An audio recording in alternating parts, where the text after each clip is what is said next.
আসসালামু আলাইকুম। কেমন আছেন আপনারা সবাই? আলহামদুলিল্লাহ আমি তো অনেক ভালো আছি। এই হচ্ছে আমার সেই চাইনিজ লাউ যা মে মাসে বাইরে দেওয়ার ফলে ঠান্ডায় একেবারে মরে যাচ্ছিল। আলহামদুলিল্লাহ খাদ্যশস্য দিয়ে যত্ন করে 1G 2G কাটিং করে গাছটিকে বাঁচিয়ে রেখেছি। আর এই যে গাছ দেখতে পাচ্ছেন, এখানে হচ্ছে আমার দুটি চাইনিজ লাউ গাছ ছিল। তারপর নিশ্চয়ই আপনাদের মনে আছে যে আমি বলেছিলাম যে এই যে দুটি চাইনিজ লাউ যদি না বাঁচে আমি পাশে আরও দুটি বীজ দিয়ে রাখবো, সেখান থেকে যদি গাছ হয় তাহলে আমার কোনো আফসোস নেই। যার ফলে এই যে দেখুন, এখানে কিন্তু আমি দুটি বীজ দিয়ে রেখেছিলাম, যে বীজ জার্মিনেট করিনি, কিছুই করিনি, শুধু দুটি বীজ আমি দিয়ে রেখেছিলাম। তো সেখানে বীজ থেকে এই যে গাছ হয়েছে। তো এই গাছ থেকে এখনো পর্যন্ত কোনো ফল আসেনি, মাত্র গাছটি মাচায় উঠেছে। কিন্তু আমার এখানে যে গাছ দুটি আছে, এই গাছ থেকে আমি অলরেডি দুটি চাইনিজ লাউ খেয়েছি, শুকর আলহামদুলিল্লাহ। আরও অনেক বেশি লাউ হচ্ছে। তো এই যে দেখুন, আপনাদের একটি ম্যাজিক দেখাচ্ছি। আলহামদুলিল্লাহ এই হচ্ছে একটি লাউ, যা আজ আমি কেটে নিব এই ভিডিও করতে করতে, কারণ আজ হচ্ছে এই লাউটিকে আমি দিয়ে দিব। তন্নির আব্বা আম্মা চলে যাচ্ছে এই মাসেই, আর 2 সপ্তাহ আছে। তো মিশু মাসিকে আমি দেব, তাহলে তারা খেয়ে যেতে পারবে, কারণ আল্লাহর রহমতে অশেষ মেহেরবানি। এই যে দেখুন, যে যতখানি আপনারা দেখতে পাবেন, ওই যে দেখুন, আবার এই যে 2 দিন না যেতেই এই যে লাউটি এটিও খাওয়ার উপযুক্ত হয়ে যাবে। তো অলমোস্ট আমার গাছে প্রায় 9টি চাইনিজ লাউ হয়েছে। সো এটি যদি দিয়ে দিই আমার আফসোসের কিছু নেই। তারা মুরব্বি মানুষ, যদি খায় দেখা যাবে। ওই যে দেখুন, আবার এই যে দেখুন, এই যে এটি অলমোস্ট আমি পরাগায়ন করেছি, এই যে দেখুন। তো এটিও বেঁচে যাবে। আবার এই যে কর্নারে একটি হচ্ছে। আবার ওরে বাবা, তুমি কোথায় গিয়েছো? আমার সিম গাছের মধ্যে তুমি চলে গিয়েছো, যেও না গো সাথী, ও সাথী আমার, তুমি কেন গিয়েছো আমার সিম গাছে? তুমি এখানে আসো, এখানে আসো, তোমাকে আমি এখানে বেঁধে রাখবো।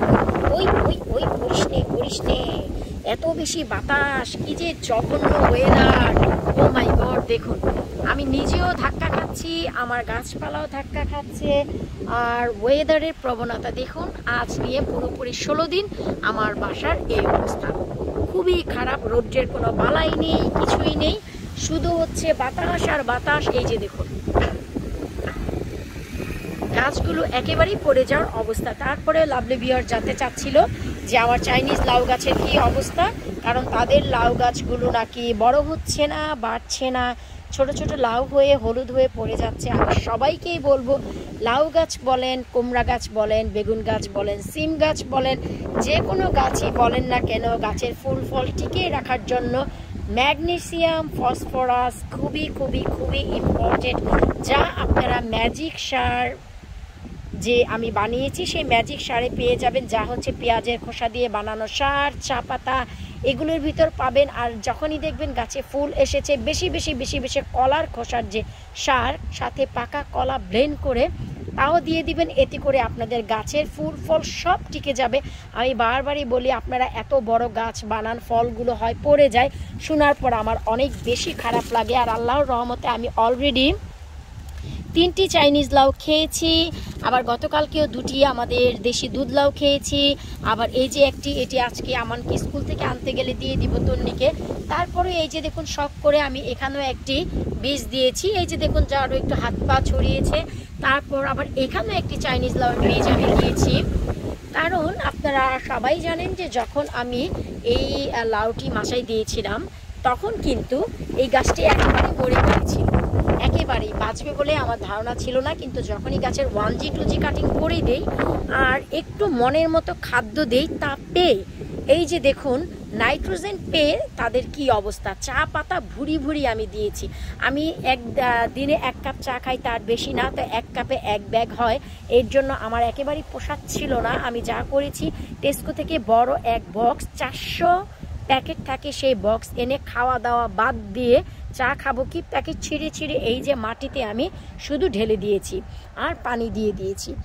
তার কারণে এই যে দেখুন, নাইট্রোজেন পেয়ে আমার গাছের পাতা, বেসিক্যালি চাইনিজ লাউ গাছের পাতাতেও কিন্তু অনেকের পোকামাকড় ধরে। আলহামদুলিল্লাহ আমার এখনও তো ধরেনি, কারণ খুবই জঘন্য মাছি এবং পোকামাকড় ঘোরাঘুরি করছে আশেপাশে, তো সেই হিসাবে এই অবস্থা। আর এই চাইনিজ লাউ গাছে আমি 2 দিন অ্যাপসম সল্ট সাথে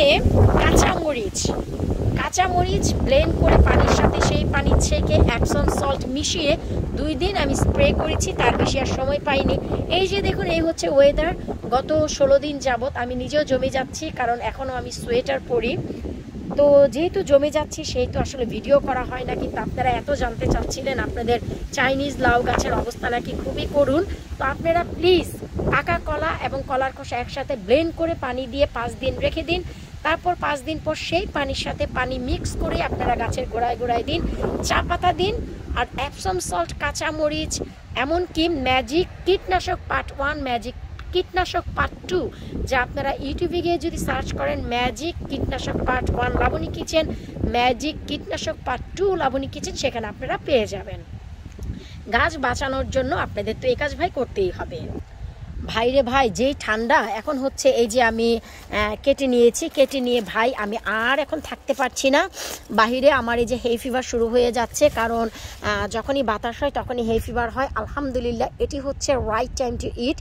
এই সাইজ যখনই হবে, এই যে হালকা লেমন, ট্রাস্ট মি, আপনারা চিকেন বলেন, মিট বলেন, মাছ বলেন, চিংড়ি মাছ বলেন, নর্মাল ভাজি বলেন, ডাল দিয়ে বলেন, খুবই মজা করে খেতে পারবেন। এর থেকে যখন আরেকটু ডার্ক হবে, আর একটু গাঢ় সবুজ হবে, তখন একটু ভেতরে বীজ আসে, আর এই সময়টি হচ্ছে একেবারেই পারফেক্ট খাওয়ার জন্য।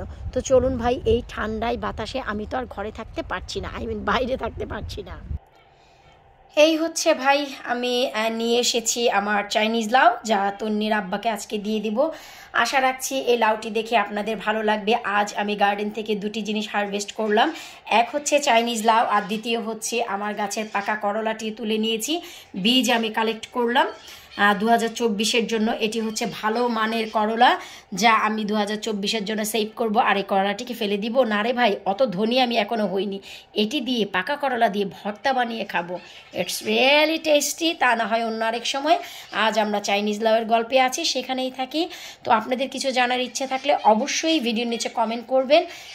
ট্রাস্ট মি, আপনারা আমি যে কীটনাশক বলেছি তা যদি আপনারা দিয়ে যান, আপনাদের গাছে কোনো পোকামাকড় ধরবে না। আর যে খাদ্য বলেছি সপ্তাহে 1 দিন অবশ্যই দিতে হবে, এতে করে ভুরি ভুরি চাইনিজ লাউ আপনারা খেতে পারবেন এই সামারে। মাত্র জুলাই মাসের 3 তারিখ আজকে, বিশ্বাস করুন ডিসেম্বর পর্যন্ত আপনারা এই লাউ খেতে পারবেন। সো নিরাশ একেবারেই হবেন না, যা বলছি শুধু কষ্ট করে আপনারা একটু ফলো করেন। আমি যা জানি আমি চেষ্টা করি আপনাদের জানাতে। ভিডিওটি ভালো লাগলে প্লিজ ফ্রেন্ডস ও ফ্যামিলির সাথে শেয়ার করবেন। চ্যানেলের নতুন এসে থাকলে চ্যানেলটি সাবস্ক্রাইব করে, ফেসবুক পেজটি ফলো করে, ভিডিওটিতে একটি লাইক করে তারপরেই বিদায় নেবেন। আল্লাহ হাফেজ।